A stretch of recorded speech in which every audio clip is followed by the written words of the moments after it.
as we say, usually start Sunday, but for work week, a lot of people start on Monday. So today we're going to do our meditation, and again, thank you very much. I know a lot of you still greeting me for the birthday. That was last week. Okay. Anyway, thank you very much. And some people were asking, just it was your birthday. Well, how come you were working? How come you were guiding meditation and stuff like that?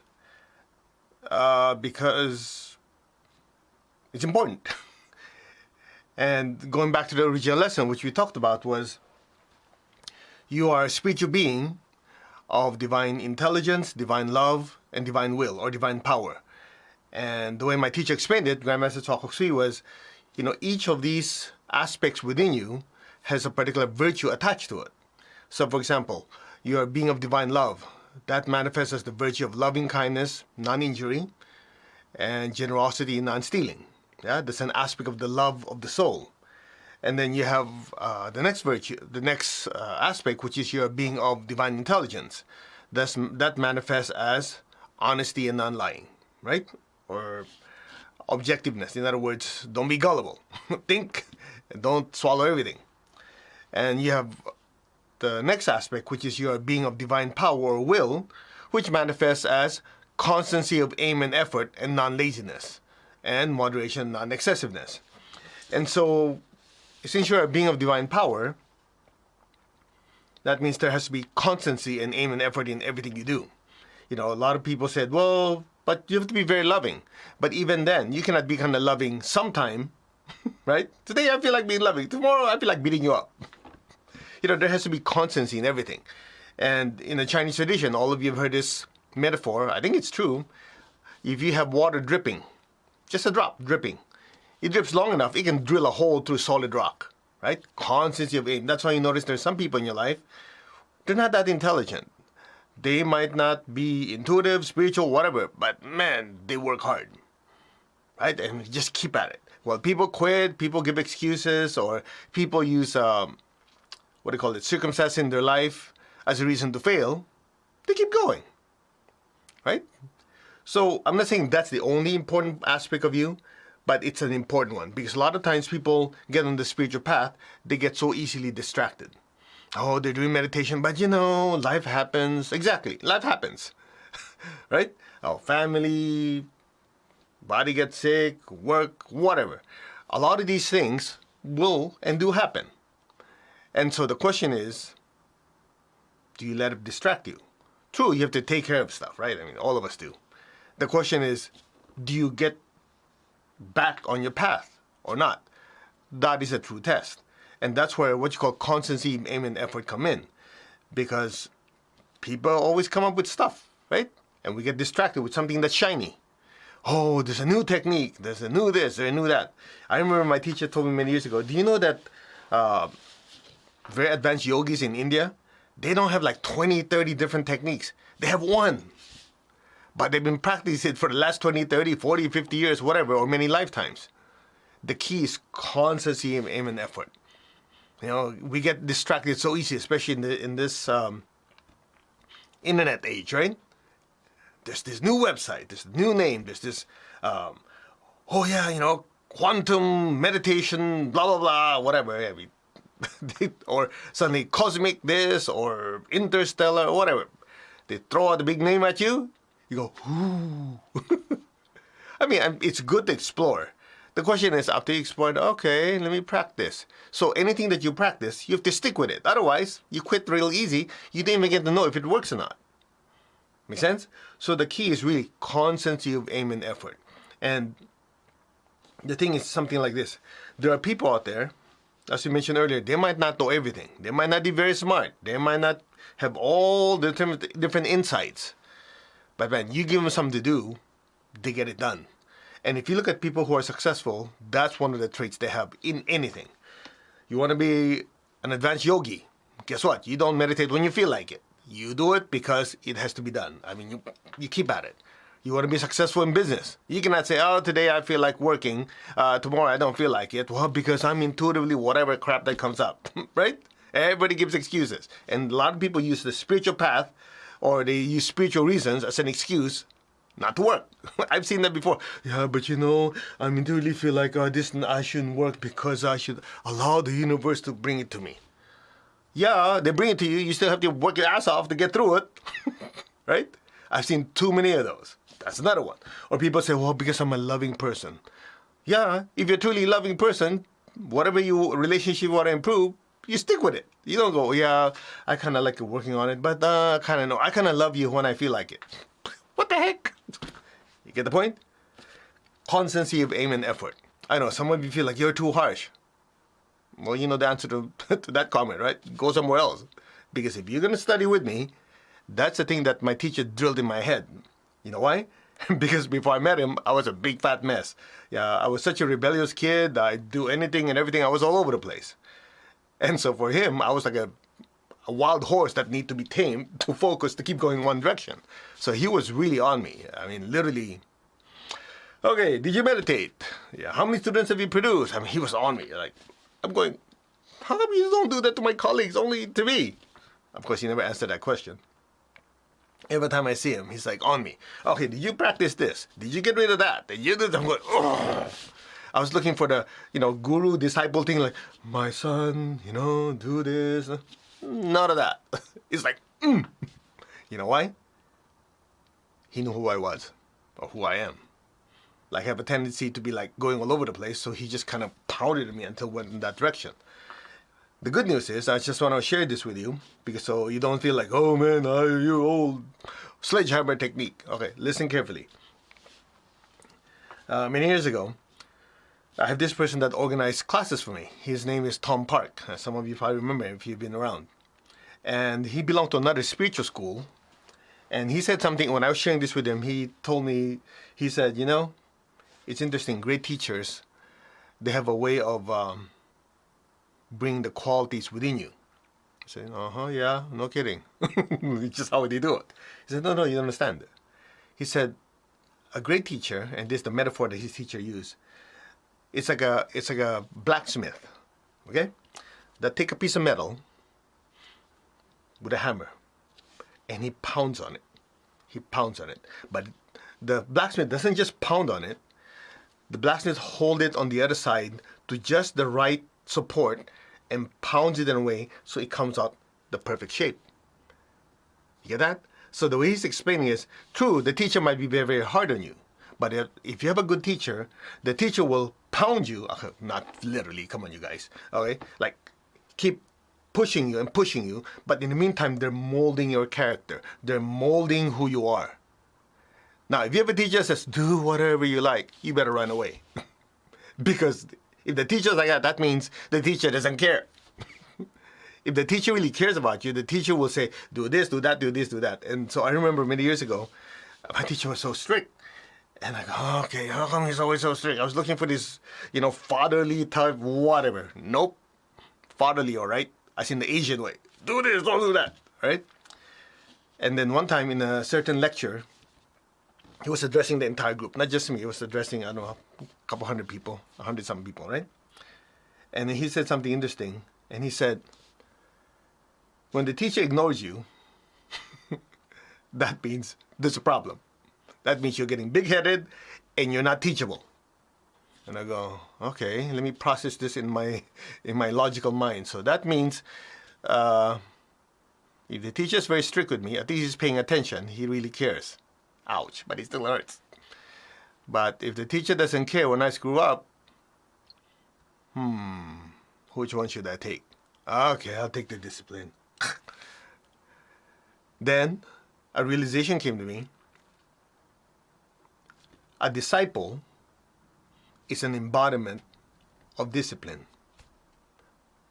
Think about it. A true spiritual disciple is an embodiment of discipline. Discipline means you are exercising that aspect of you which is a being of divine power or divine will. The ability to focus, the ability to keep going when people quit, the ability to keep going when there are rocks in front of you, boulders in front of you. Right? You guys remember Bruce Lee said, be like water. Bruce Lee, whoa, you remember? Like if you know Burger King, his favorite burger, Whoppa! Okay, anyway, let's focus. All right. And you know his favorite drink, right? Water! You know what? Okay, let's focus now. Bruce Lee was the epitome of constancy of aim and effort, right? Keep focusing. And to kind of tie it together, that's what my teacher said. If you have an obstacle in front of you, be like water. Flow around it, below it, to the side. And if it doesn't, if you can't get through, water could be gentle, could be refreshing, but you focus it, it can blast through anything. So that's where constancy, aim, and effort come in. Now, of course, the key is to balance the different virtues. If you just have constancy, aim, and effort, you start losing friends. People don't like you, right? So you have to develop the love aspect. Now, at the same time, you cannot just be constancy, aim, and effort if you don't use intelligence. Because there are a lot of people out there, and they're very, very emotional, but they're not too smart. That's what you call a fanatic, right? There's some people like that. They don't think. And that's one of the reasons why my teacher said, okay, it's very, very important for you to be very focused and keep going. At the same time, you have to evaluate. At the same time, you have to be kind. I go, oh, great, that's a lot of work. Well, if it's easy, everybody would be a saint. And I used to say, if everybody's a saint, I'll be unemployed. I'll be sitting on my ass doing nothing.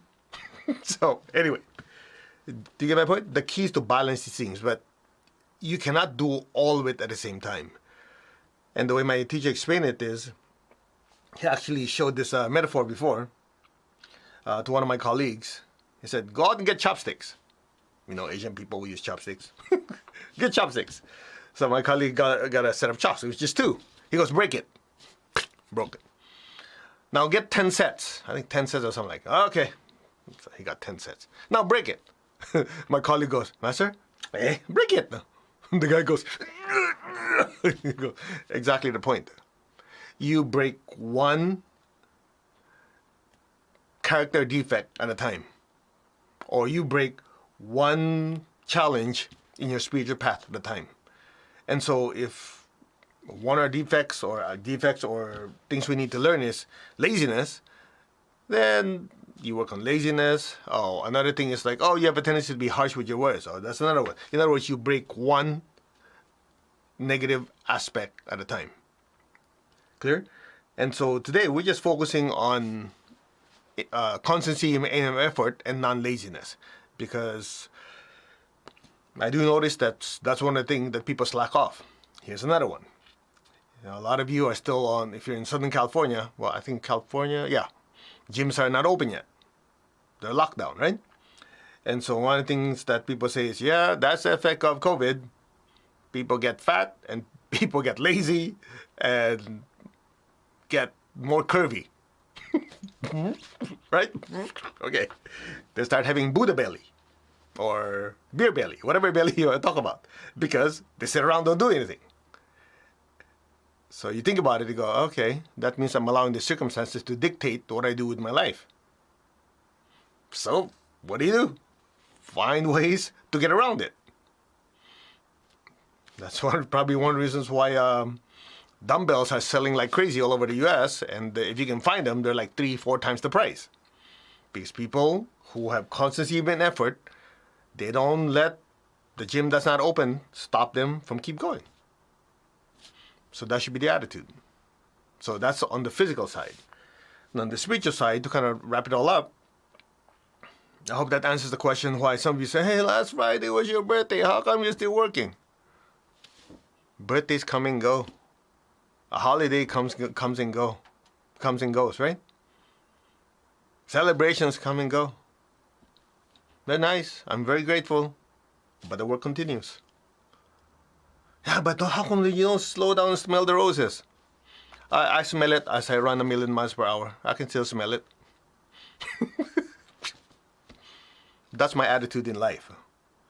So if you continue to study with me, that's a part of my teacher that I really, really focus on. Because I do notice that that's one of the weaknesses people have. Because the fact that people are on the spiritual path, most of them are already very loving. Right? Otherwise, you wouldn't be there. So the love aspect is something that we do. That's good. The intelligence aspect is also very important. That's why we study. But all those don't matter if you just do it now and then. If you study now and then, you love people now and then. So when all is said and done, constancy of aim and effort. And actually, it's interesting that that's connected to this chakra, the ajna, or if you're in India, I know you say you're bastardizing a language. Sorry, agnya, whatever way you pronounce it. Okay, the one that people mistakenly call the third eye. You notice I'm emphasizing because the real third eye is up here. All right. So the agnya, ajna, whatever, if I say it wrong, just take it as it's my Chinese version. Okay. The ajna chakra means to direct or to command. So the ajna chakra is actually the command center of your higher soul. Literally, the higher soul uses the ajna chakra as the command center to control the body, the emotions, the thoughts, and the other chakras. That's why some of you go to church, right? They say, in the name of Lord Jesus, you're healed. They smack you. Where do they hit you? They don't hit up here. If they know what the heck they're doing, they hit you down here. Because the minute they touch you here, massive amount of spiritual energy comes through whoever that minister is, goes through them, and goes to the ajna chakra, triggers it, and this ajna chakra suddenly, it's like somebody gave him a slap, wakes up, and the chakra starts directing what the other chakras have to do. Constancy, aim, and effort. And you will notice when a person becomes lazy, people don't get things done, guess what? The ajna chakra shrinks. If the body has cancer, the body has some severe ailment, guess what? That chakra shrinks. Because that means the soul lost control over the body functions, including immune system, cell regeneration, and so on and so on. So this guy is very, very important. Clear? Anyway, that said, let's do our meditation, shall we? So constancy, aim, and effort. And if you notice, like sometimes you don't feel like it, that's when you know your soul is losing control.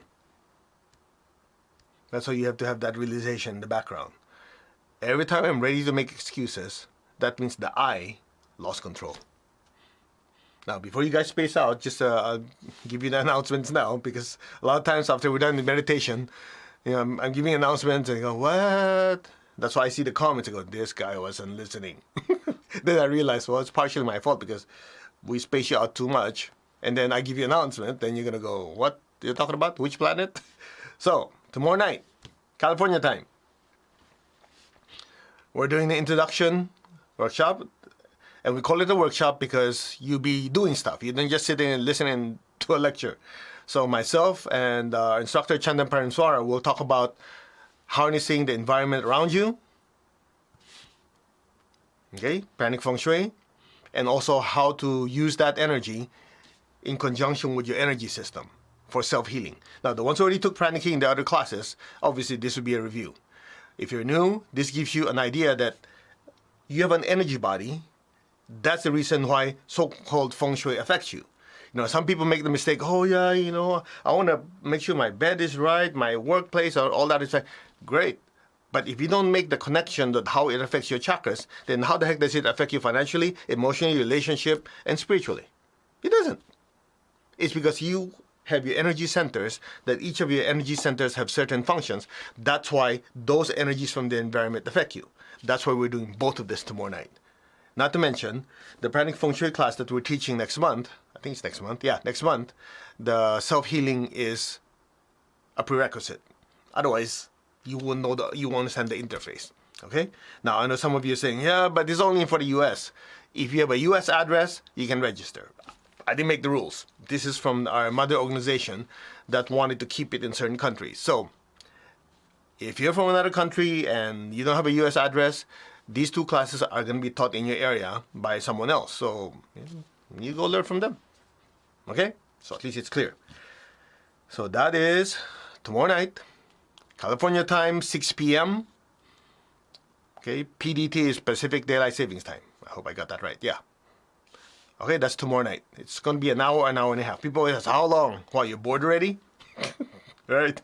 An hour and a half. Depends on how much energy you guys can handle. And then, just to finish it off, this coming weekend, we're teaching Achieving Oneness with the Higher Soul again. Yep. So if you're taking the class, sorry, the camera. Okay, if you're taking the class, try to get a hold of the book so you can read, because, some of you have taken the class, I have a tendency to go overboard.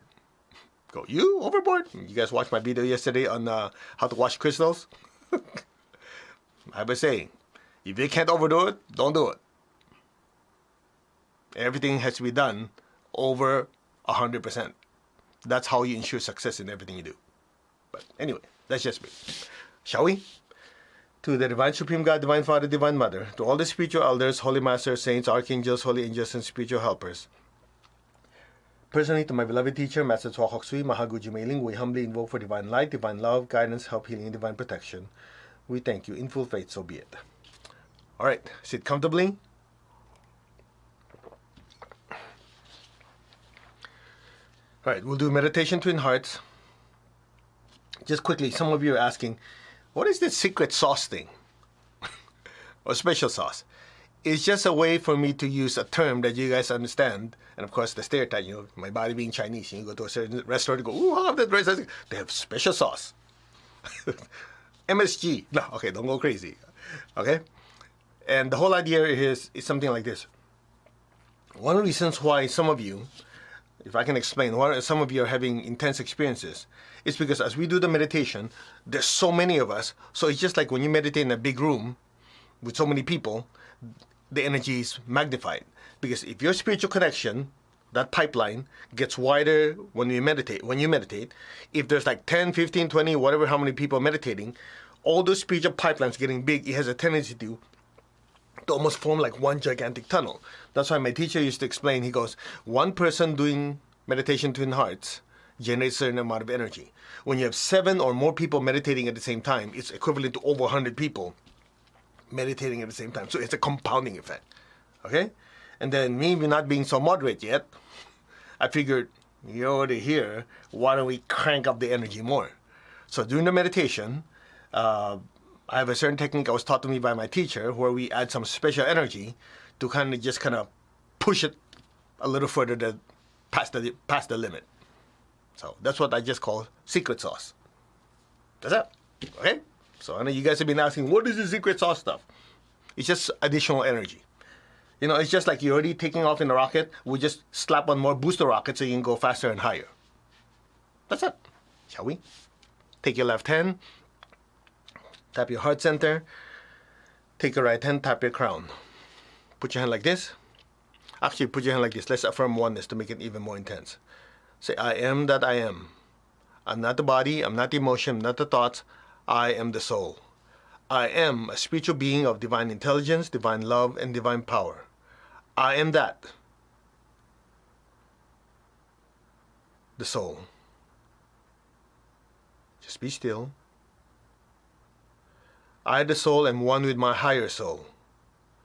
I, the higher soul, am one with the divine spark, the divine spirit in me. I am a child of God. I am one with God. I am one with all. I am that. That am I. Be still.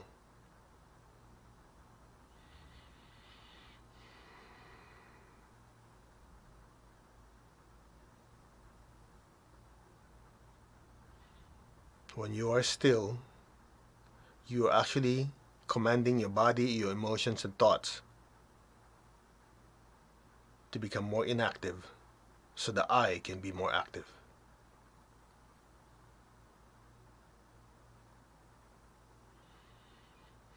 Our hearts are one, our crowns are one, our souls are one.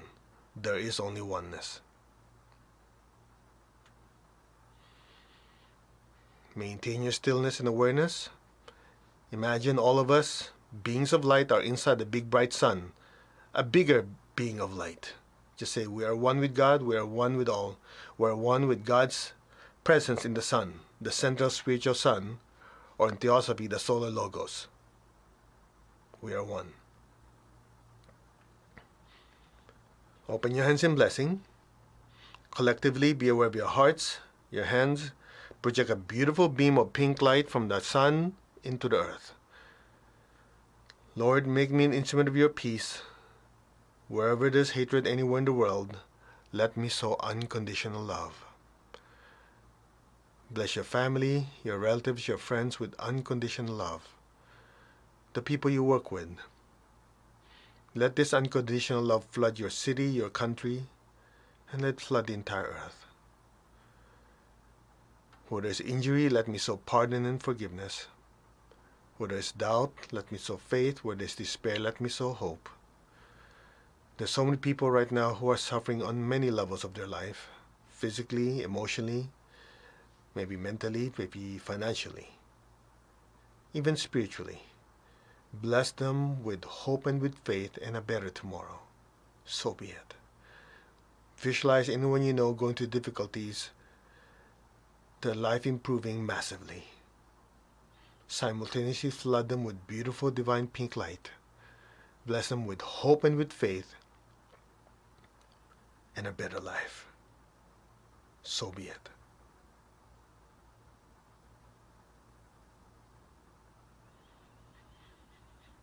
Where there's darkness, let me sow light. Darkness is the ignorance of one's spiritual nature, a being of spiritual light. Just having an earthly experience. Bless every person, every being with spiritual light, a realization of the I Am presence within them. And that I Am presence controls their body, their mind, and their emotions. So be it. And where there is sadness, let me sow joy. Be aware of your heart. Our hearts are one. We're one with God. We're one with all. In this oneness, continue to project beautiful pink light to the earth, blessing every person, every being with peace, with love, with a spirit of forgiveness and reconciliation, with hope and with faith, with light and with joy. So be it. So be it.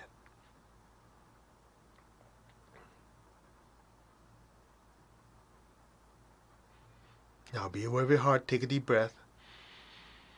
Go to your crown. Exhale. And stay there. Be aware of your crown in your hands. Just say, our crowns are one, our souls are one. And in this oneness, we bless Mother Earth. So be aware of your crown and collectively project golden light out of our hands, out of the sun, and fill the entire earth. From the heart of all loving God, may every person, every being on earth be blessed with love and kindness. Let all be blessed with great joy and happiness, with understanding, harmony, and peace. Let all be blessed without exception. So be it. Flood the earth with peace, with love, and with kindness. Fill everyone with golden light.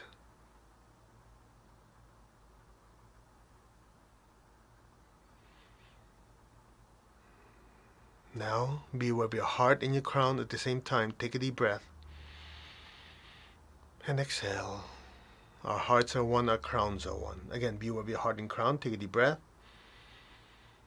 Now this time exhale beautiful golden light out of our hands, flowing out of the sun, filling the earth, penetrating to the atmosphere, filling the people, the animals, the land, the sea, the air. Just allow the entire earth to soak in beautiful golden light. From the center of the heart of God, through my soul, through my entire being, may every person, every being on earth be blessed with love and kindness.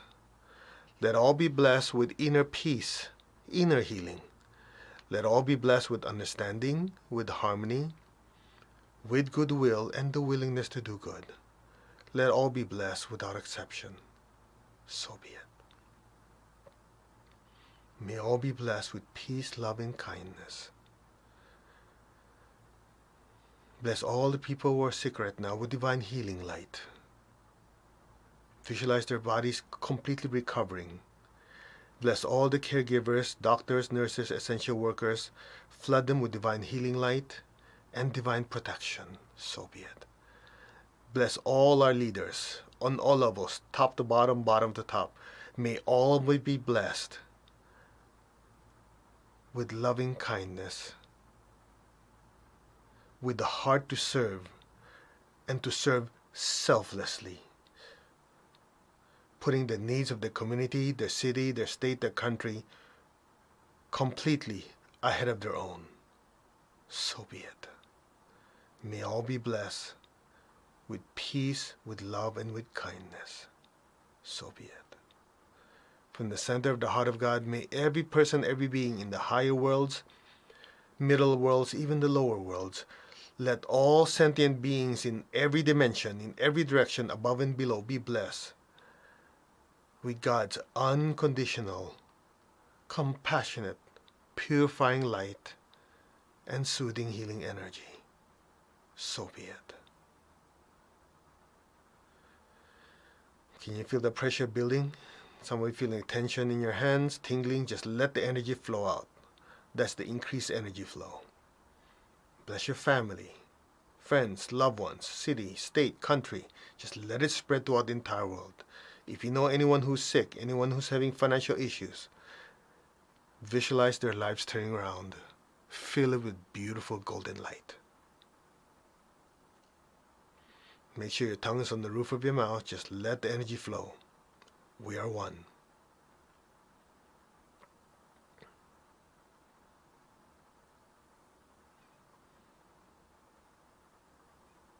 Maintain your stillness and awareness. Gently lower your hands on your lap, palms up. Keep your eyes closed. Just be super receptive. Be still. Imagine a beautiful, brilliant light. A golden star, golden flame, golden sun, floating a few inches above your crown.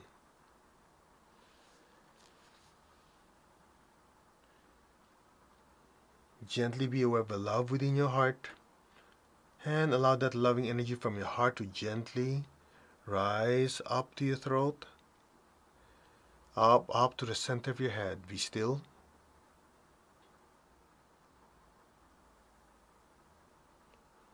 It's rising above to your crown, past your crown, higher, higher, and into that golden light. Stay there. Again, another wave of love from your heart up to the throat, to the center of your head, up past your head and into that golden light. Be still. Your entire consciousness and awareness inside now is now inside that golden light. You're not the body, you're not the emotion, you're not the thoughts, you are the soul. You are a spiritual being of divine intelligence, divine love, and divine power. That is your true nature, a being of pure spiritual light. You, the soul, are connected and one to your higher soul. You are connected and one with the divine spark within you. You are a child of God, you're one with God, you're one with all. There's only oneness. Be still and listen from within that flame. Om.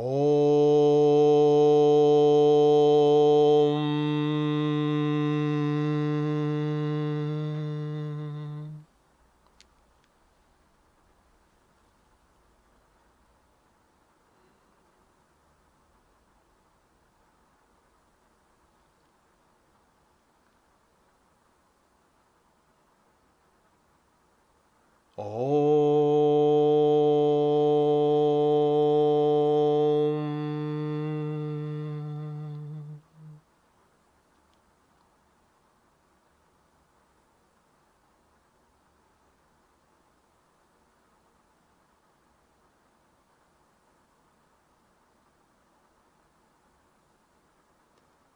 Om.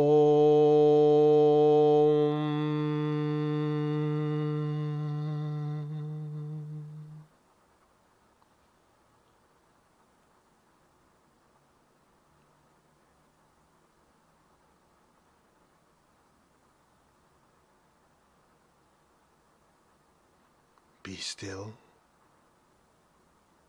Allow your awareness to just simply drift deeper and deeper into that golden light. And just let go. and let things be now.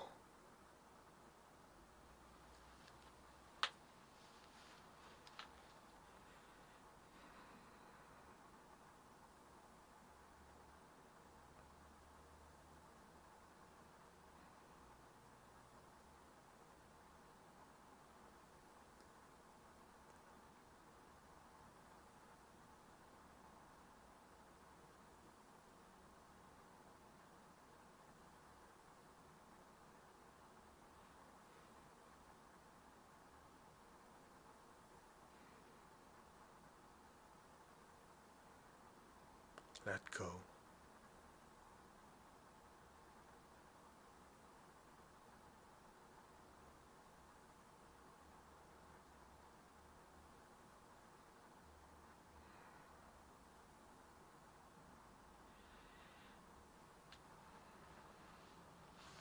Be receptive. Here's the special energy.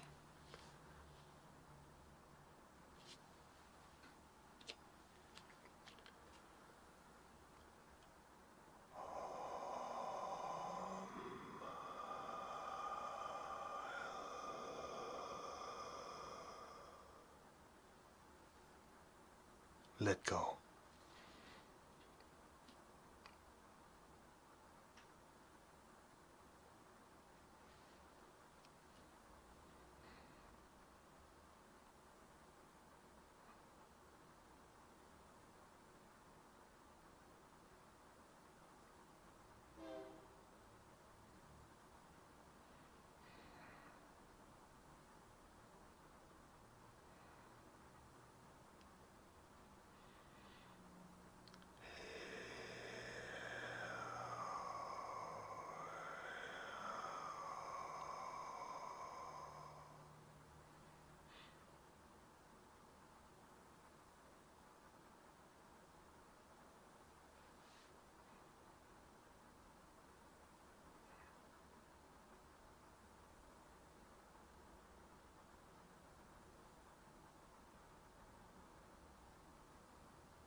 Gently, very, very slowly, come back to your body. Gently move your fingers, move your toes. That allows you to come back faster. Gently and slowly come back. Take your time.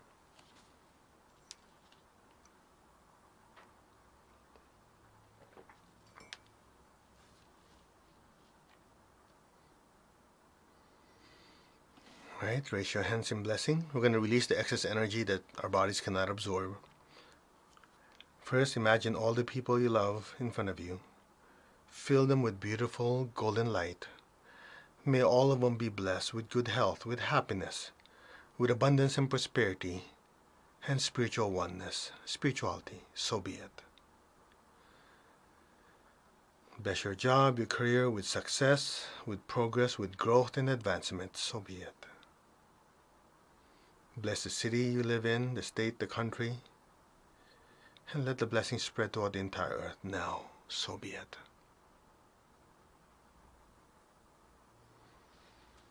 Now be aware of your feet, your hands, and the soles, the base of your spine. Imagine golden light going down into the earth. Fill the earth below us with golden light, and verbally repeat after me. Let our beloved Mother Earth be blessed with divine light, divine love, and divine power. Let our beloved Mother Earth be healed, regenerated, and revitalized. Blessings be to Mother Earth and all. So be it. So be it, so be it, and so it is. So it is. Let's give thanks to the Divine Supreme God, Divine Father, Mother, to all the spiritual elders, holy masters, saints, archangels, holy angels, and spiritual helpers. Personally, to my teacher, Master Choco Sui Mahaguji Mailing, we thank you. Thank you for the light, the love, the divine guiding hand in all our activities. Thank you for your blessings. Thank you for divine protection. We thank you in full faith. So be it. All right. And I hope you enjoyed the extra energy. The meditation was deep, intense, and some of you go, oh, my head. All right, that's why when you're done, even though we did a lot of blessing, you have all this energy, right? Bless your friends, your loved ones, your projects, just like we do in full moon. So we do this over and over again. You release the excess energy by blessing people you need, blessing the job, and so on and so on. Use that energy constructively. And then afterwards, to allow your body to assimilate it, get up and exercise. I know some of you after this, you go, yeah, man, perfectly fall asleep. That's the worst thing you can do. Because if you do that, guess what? The energy, the excess energy, keyword is excess. The excess energy your body cannot absorb sits on you. Then you do the next meditation, it sits on you. Before you know it, you have this pile of energy on top of you that becomes stale. And that's why the more you meditate, the more useless you become. You know, I've been there before, like, yeah, man. It looks like you're smoking something. That's because there's excess energy the body doesn't use. Now, if you exercise immediately after, the benefit is your body will squirt out what it doesn't need. And then what your body can absorb and need, it will pull into it, and you'll notice you actually get healthier, you have more energy. In other words, better assimilation. Okay? So do what everybody else doesn't like to do. Do what your body doesn't want to do, which is get off your ass and exercise afterwards. Okay? Is that dragging up for you? By the way, you go, how come you're using harsh words like the ass? You know, as I always say, in the King James Version, Jesus rode an ass to Jerusalem. So it's a holy word. Or I can say, get off your donkey, whatever you want to call it. Who cares? They're just words. Okay? Anyway, do your exercise? Extremely important. I mean, all kidding aside. Get up, do exercise. After I finish guiding you guys in meditation, I do my exercise and everything. Because I want to make sure that this energy is assimilated by your body. And long term, you see, longevity is how long your soul stays in the body. But it does not define youthfulness. Youthfulness is how active, how vital your body is, how healthy. These two different aspects of your life can actually be integrated. So when you do your spiritual practice and meditation, you allow the energy of the higher soul, okay, into your body. That's why the soul is called anima in Italian. Anima, the animating factor, what keeps your body alive. As Lord Krishna told Arjuna in the Bhagavad Gita, he says the soul is immortal, cannot be killed. So that immortal aspect is what wakes up and keeps the body alive. Make sense? However, here's the problem. Longevity without youthfulness doesn't work. You know people who live 70, 80, 90 years old, a big portion of that is in a hospital bed. Who wants to live like that, right? Then you have people like Bruce Lee or some people who are very, very active. Body dies at 30-something. So they have youthfulness but no longevity. So you need both. Your spiritual practice helps you with longevity. Your physical exercises and certain techniques, by the way, one of them will be covered in the self-healing class, gives you the youthfulness. Because longevity is decided by how long the soul stays in the body. Usefulness is directly related to the spin of your chakras. Clear? Click, click. Like this. That's what you want. Clear? So as we do this meditation 6 times a week, a lot of you are joining me, do it with constancy of aim and effort in your mind. Meditate, exercise. Meditate, exercise. You do this over and over again, you notice a huge difference. Clear? And last thing, I'll put a meme or a whatever quote card. With constancy and intensity, you can conquer anything. You hear what I said? With constancy and full intensity, you can conquer anything. That's basically constancy, aim, and effort. All right? Keep that in mind. All right, we will see you in 10 hours and 15 minutes. Tonight, 7 p.m. meditation. And we'll make the meditation even more intense. We'll see you then. Again, for some of you who have not registered, by the way, this is this weekend. That's for Achieving Oneness class. The information is there. For tomorrow night, this one you can be from any country, doesn't matter. It's an introductory workshop. And from there, you decide if you want to take the classes in your country, in this country, whatever. Right. That's that. Namaste, everyone. Wish you a wonderful day or evening wherever you are. And we'll see you later. Take care.